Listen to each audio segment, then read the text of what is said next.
Magandang araw mga kaibigan.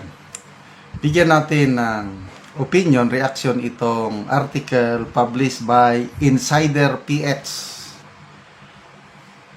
Tungkol ito sa biglaang pagpalit ng hepe ng Presidential Security Command sa amid itong mga rumors of, alam nyo na, resign, kudita o ano pa yan, na instability, biglang pinalitan.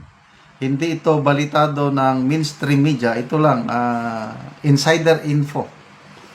So ito, insider info, Commodore Abayon takes over palace security in swift leadership move. It's not only President Marcos Jr.'s cabinet undergoing a shake-up. So, ES, tinanggal. So may bagong finance secretary ngayon, budget and management secretary, tanggal. So hindi pa alam kung sino. So magkakaroon daw ng cabinet revamp na naman. Although biro-biro lang, pati first lady tinalaga ng ambassador para sa OFWs. Sa Europe. O ito, biglang pinalitan pala, if this information is true, sibak na ang kasalukuyang Presidential Security Commander.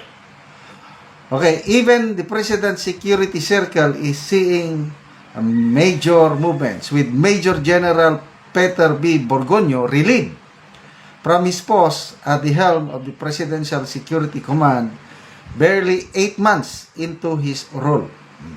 An insider said Commodore Andrew Val P. Abayon took his place effective November 20, 2 days ago.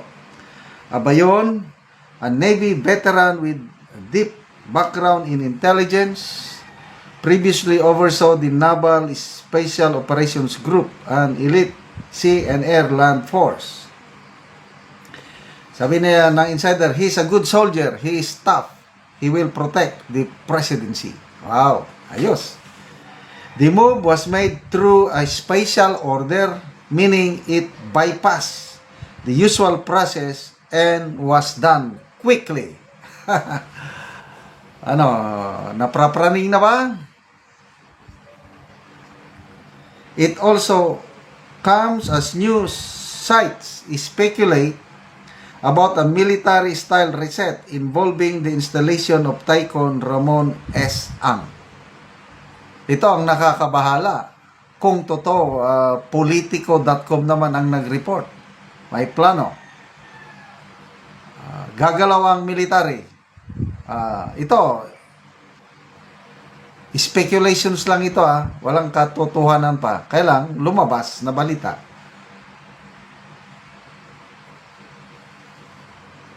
Pauupuin nila si Mr. Ramonang as president.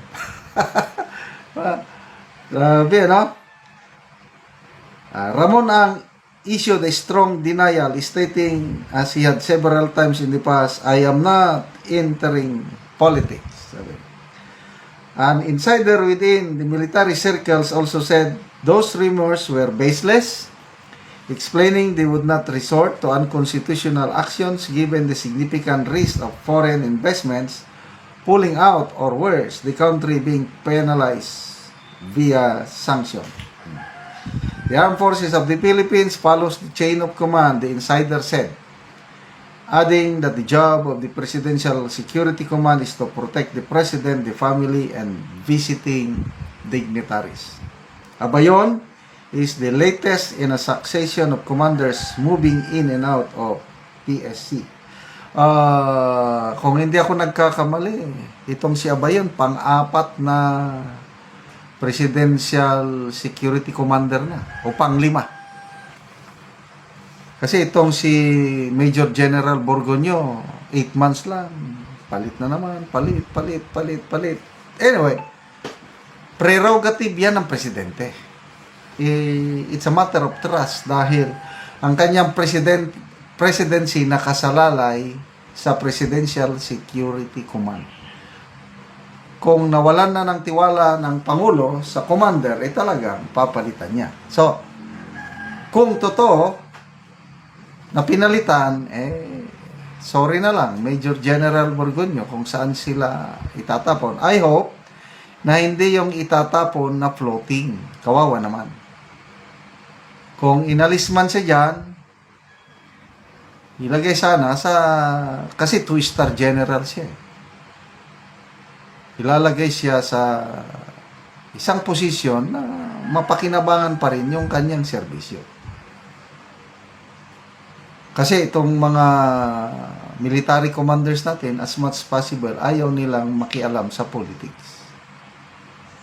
So, yung nakita kong post, sino bang nag-post? Si Mark Anthony Lopez na may connection ba ito? Sabi niya. Kasi nag-post si Senator Amy Marcos na maraming nagpapadala sa kanya ng mga resibo tungkol sa ibinunyag niyang paggamit ng pulburon ng kanyang kapatid.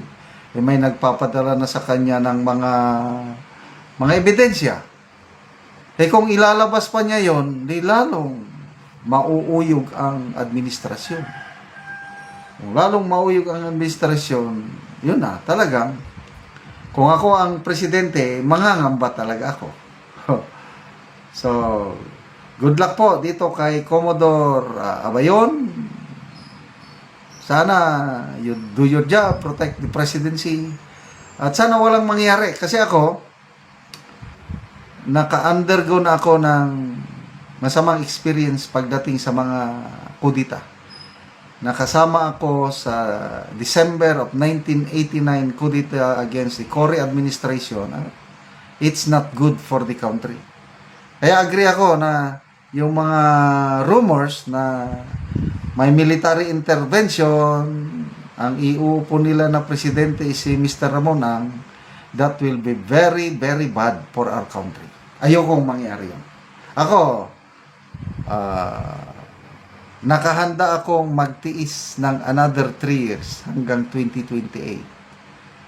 Kung hindi mag-resign ng presidente, well and good, sige na lang. Kasalanan natin yan. Binoto natin. Total, si BP Sara, hindi naman siya nag-apura. Sabi niya, I'm not calling for the president to resign. I just want him to do his job. Agree. Mr. President, do your job well. At ang makikinabang, ang taong bayan if you do your job well. But the fact na nagkakagulo ngayon, meaning, hindi niya ginampanan ang kanyang trabaho. Salamat mga kaibigan sa inyong pagsubaybay sa ating channel. Nakakatulong kayo ng maigi sa tribong Talandig ng Bukidnon dahil ang sweldo natin sa channel na ito is pantulong po sa tribo. Namimigay tayo ng libreng yero at pako para makapagpatayo itong tribo ng mas maayos na tirahan. Panoorin nyo ang video na ito. Si Angkol ang natagaan og gero. Natagaan. Mahal kayo ang palalito no at trabaho. So muna na yung itsura sa balay ni Angkol sa tagaan ng gero nga na ay mga trapal-trapal. Ipang-ipit lang.